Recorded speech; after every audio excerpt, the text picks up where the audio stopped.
And Campbell is our San Mateo County Superintendent of Schools and has been an educator for 36 years and previously served as superintendent of the Portola Valley and Belmont Redwood Shores school districts. She's also been a middle school principal, counselor, and teacher.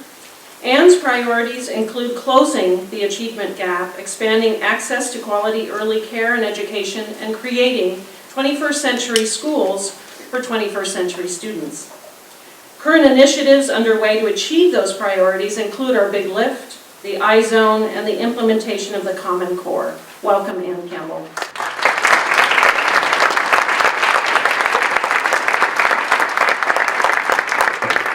Thank you, Kitty, and good morning to everybody. It's wonderful to see you all here today. I'm realizing that this is the first time in those 36 years in public education that I've come to an event like this where we have the pre-K and the K-3 community gathered together around the same table. So it is really heartening to see you all here today and to welcome you to our San Mateo County Office of Education. I do want to thank Jessica Mahali for the incredible work that she and her planning team have done in putting together today's event. And it's also great to be here in partnership with Kitty Lopez and the First Five Commission and with the Silicon Valley Community Foundation as well. So welcome on behalf of all of us. I think you're in for a really substantive morning, and it's going to be exciting to see as you all then disperse out into your respective places in San Mateo County the work that you'll be able to do together. So thank you very, very much for taking the time to join us this morning. I've been given the job of talking with you in terms of making the case for pre-K to 3. And I was thinking in preparing these remarks today that when I arrived at the county office in September of 2010, I thought we were a K-12 organization.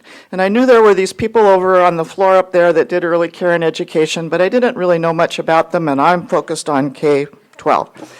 And then certainly in the fall of 2012, with the advent of Transitional Kindergarten, we did some soul searching and realized, no, we're not a K-12 organization, we're a TK-12 organization. So that was good, And now, if you look up there, we really think of ourselves as a PreK-3 organization as well as a PreK-12 organization. So that's really an evolution in terminology, but I think it's very descriptive of what's going on right now and the fact that early care and education is really on the forefront of everybody's radar screens. It certainly was very heartening this week to get news of the federal budget, that finally perhaps Congress is coming to its senses and is doing away with the sequestration cuts that had happened to the early care and education world, and the possibility of investing over $1 billion extra in Head Start. And a lot of those dollars are targeted at the 0 to 3 population to be sure that there's a strong start for our youngest kids as well. So I hope that you'll all heavily lobby your legislators and the president as far as the federal budget moves forward, that we really do believe that, as that little guy says at the end of that amazing video, are you ready to invest? Yes, we absolutely are ready to invest. So my job is to kind of give you some content about the pre-K to 3 alignment and why at the county office we believe it is so very, very important and why we're here today together with you. This probably will be, for those of you who are rather like me, who are relatively uninitiated in the pre-K world, it's a crash course on a lot of research about what's really important to know. There are also many of you in here who could be standing up here giving these remarks today who are real experts in the field. I hope that the information we present will just be a good refresher course for all of you. But really, the bottom line is we are deeply committed to the pre-K to 3rd grade alignment because we believe that the pre-K world and the early elementary world need to be in close communication with each other, and we need to be sure that as kids are getting that smooth handoff that Kitty talked about, that that's happening at every step of the way as children move through this very, very critical time in their lives. So why are we invested in P3 here? To me, the most compelling part has to do with what happens to the human brain development by age 5. It's just remarkable what happens, and yet we don't tend to invest a lot in that population of ours. It's also in our work with the Big Lift, we've discovered in the research that we've done with that 88% of dropouts weren't proficient readers in 3rd grade. And to get kids to be proficient readers in third grade, there's a lot of work that has to happen pre-K to 3 to get to that point. The one, I'll talk some more about this in a little bit. As a K-12 educator in public schools and as a superintendent, I always used to look at our budget and see how much money we were spending on special education. And certainly special education is absolutely vital and kids need services. But what the research is showing is if you invest in pre-K to third grade, your special education referrals go way down, which means it frees up money from school districts' general funds to spend in other areas as well. So how are we invested in pre-K to third grade here in San Mateo County? There's certainly with our partners, the Silicon Valley Community Foundation, the Peninsula Partnership Leadership Council, the Board of Supervisors. The big lift is lifting off, and pre-K is a very, very important part of the big lift. We have our Bridges to Success Ready Schools program that the Silicon Valley Community Foundation does in partnership with many of you in this room to really make sure that we're getting kids a very smooth transition as they move into the public school system in kindergarten. I know that Linda Plattis is here from the Heising Simons Foundation, and I saw Kim Bambao somewhere in the room, but our early learning math initiative that we're working on together is very, very important and is really taking on a life of its own. And it's so exciting to see that work happening because, again, there's a great deal of research that's showing that actually early math preparation may be one of the most critical factors to that third grade proficiency in reading goal that we have. So we thank Kim and Linda for all of their work, and we really look forward to continuing that work as well. Certainly Transitional Kindergarten, and I know Jane Danbold is here somewhere at the, there we are in the back. At the County Office of Education, we've been very heavily involved working with TK teachers, and obviously that work expands on both sides of TK as well. The Common Core state standards and the Preschool Learning Foundation alignment, I didn't even realize until about a year ago that there was a Preschool Learning Foundation document, but the alignment of those two curriculum guides for our kids is very, very important. And to see you all here today, one of the areas that we're really beginning to expand our work in is in facilitating collaboration and communication between all of you as pre-K to third grade educators. And we expect to do much more of that because it's vital that you're all talking with one another. So here we are. Let's see if this works this way. There we go. Okay, so if you look at this yellow grid here, basically that represents what happens in human brain development from the time before birth through age 3. And if you look at the blue, that is the brain development that happens when kids are in the preschool years of 3 and 4. And you can see how it sort of spikes, and then actually by the time kids get into school, we're kind of on a downward trajectory of that. But if you think about investing and you look at that graphic, I can't think of one that makes a better case for why it is so imperative to invest before kids ever get to those kindergarten doors. The majority of the synapse formation in the human brain, as far as most of our senses and how we interact with the world, as we're developing language and learning how to use language, and certainly our higher cognitive functions. Most of that happens before the age of 5. And if you think about the special education referral fact that I put out there just a couple minutes ago, when kids' brains are as plastic as they are in those early years, those are times when kids can, even if they have various processing difficulties or learning difficulties, they can learn to compensate very early on, and the pathways in their brains become much better able to compensate. So anyway, then certainly we look at the brain research. We also look at James Heckman, the Nobel laureate from the University of Chicago, who got very, very interested in investing in early care and education to see what's the return on investment. Is this really worth it? Everybody says, oh, this is all important because of the science involved. What about the economics of it? And he did quite a bit of statistical studying of the amount of money that you put into early care and education and what it reaps in terms of benefits later on. And basically, his research shows that for every dollar that you invest in quality early care and education, you get a $7 return on your investment. And there have been a variety of studies that support his research as well, that say for every dollar you get that 7 to 10% return on your investment. And it's interesting to think about that and put it in contrast with if you took a dollar and invested it in the stock market, and you looked at that dollar over 40 years in the Standard & Poor's top 500 group of companies, you would get about a 6.5% return on your investment. So you can see that investing in early care and education is absolutely a good investment and one that we need to be paying attention to.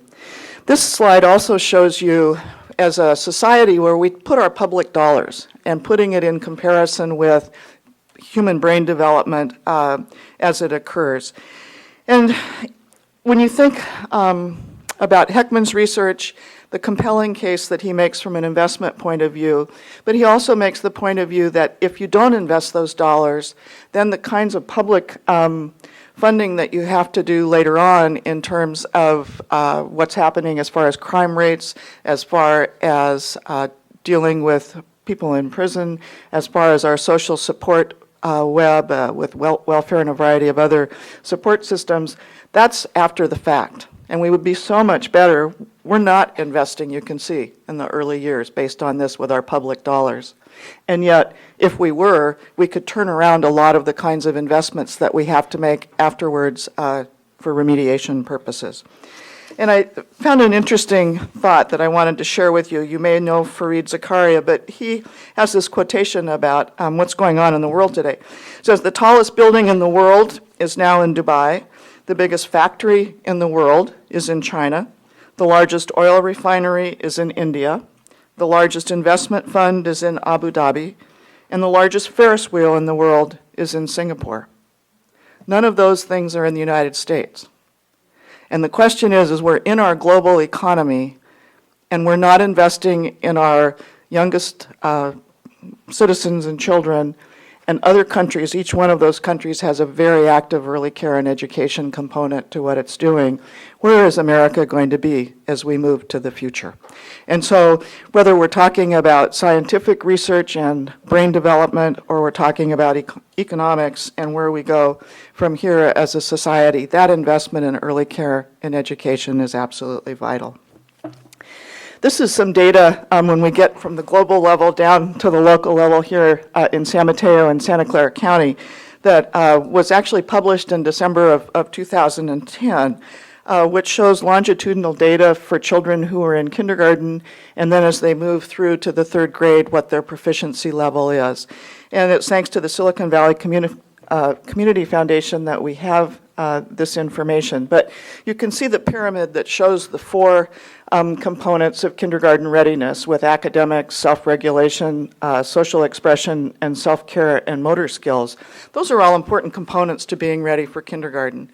But what this, as people delved into the data and looked at where third graders were and where they had been as entering kindergartners, those two light blue areas of kindergarten academics and self-regulation, if kids had those in a good place when they entered kindergarten and we followed them through to third grade, you can see that 68% of them were considered to be highly successful based on where they were performing as third graders.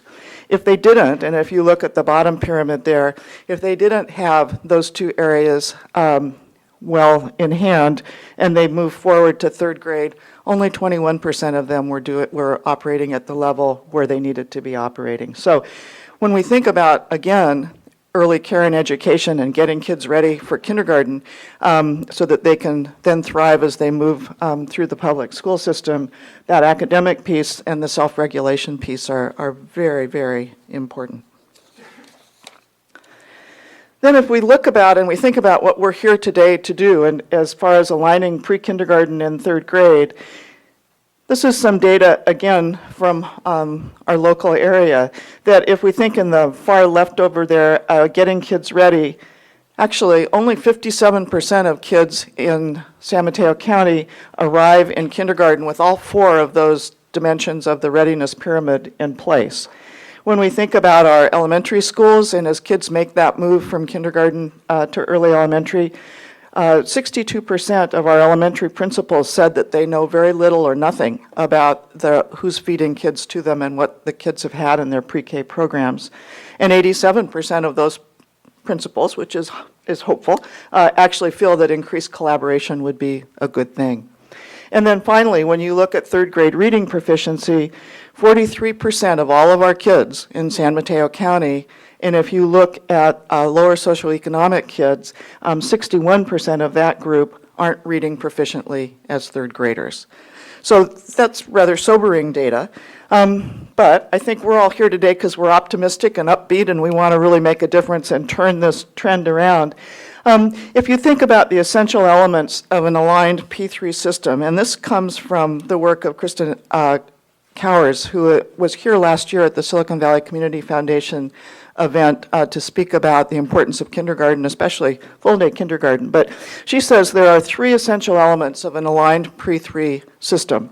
One is that you have high-quality early care and education opportunities for kids, that you then move into kindergarten, and she advocates a full-day kindergarten program, feeling that that's really critical for that transition. And then when you get into to first through third grade, you need an aligned quality system as well. And I think we talk a lot about quality early care and education. We don't always talk so much about quality K-3. And we can have the best prepared kids in the world moving through that quality early care and education system and arriving in kindergarten. But if those of us in the K-12 system don't pick up that ball and run with it and really focus on the quality of the education that we're providing our kids, all of that great work that's done in preschool starts to be diminished. So that's a word to my K-12 colleagues to kind of think about that. We haven't thought a lot about that as far as how we move forward with it. The other, I love this graphic that Professor Cowers also put forward when she was here a year ago, and she said, we tend to think of our school system as building blocks, and we build one solid block on another, and everything builds on itself, which is fine, but that actually, and it's perfect for pre-K, is we really ought to think of it as pop beads. And if you think about pop beads, and each grade level or year of development is one of those pop beads, they're separate by themselves, and yet when you put them together, they form an integrated whole, and they're flexible, and it's just a different way to think about the world of aligning pre-K to 3. I always used to love pop beads when my kids were little. So a couple more thoughts, and that is, as we think about preschool for a second, are there long-term effects? And I know that this is a topic that there's a lot of debate about. Great, well, we're going to put all this money into quality preschool for 3- and 4-year-olds, but does this really, really pay off in the long run? What are the long-term effects? And we certainly have heard James Heckman's thoughts about that. But basically, in 2010, there was a meta-analysis that was done of over 123 studies that had been done in the United States since 1960. And it showed that these were the effects of preschool when they looked at all of those different studies. One was that kids definitely gain on cognitive tests, and they have improved social and emotional development. But also, there's less repetition of grades as kids move through because they're better prepared. There are fewer special education referrals. And as you follow those kids through longitudinally, the high school graduation rate increases dramatically. Certainly, we do see some declines in effect once kids are in school, and that's true. But on average, if kids have that quality preschool experience, those effects, the positive effects that are listed up here really do continue as students move through the system. And I was really interested in the special education part of this because it's something I've kind of dealt with over time in a variety of environments. And in 2008, there was a meta-analysis done that said, okay, we hear that preschool, if kids have that quality preschool experience, it really does reduce special ed referrals. Is that really true?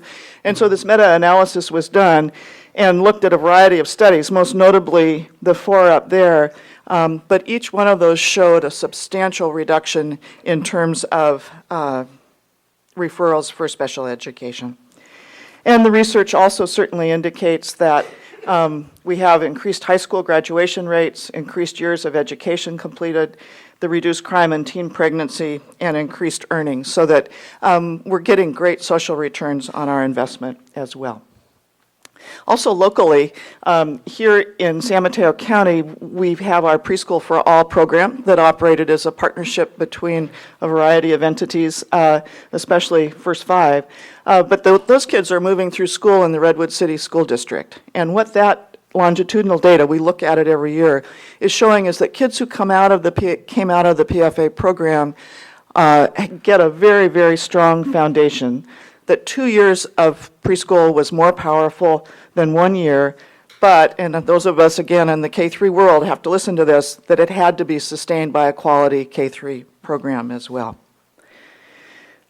Certainly, as we think about this, preschool alone isn't enough, and this is where the big lift comes in, where we're working very hard on these different areas as well. We know school's a critical part of what's going on, but we also have to address these issues as well.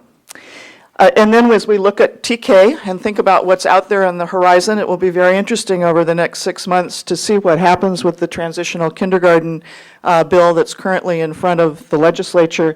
I think one of the most interesting parts about it is what it's saying about teacher requirements and what the implications are for that as we move forward in time.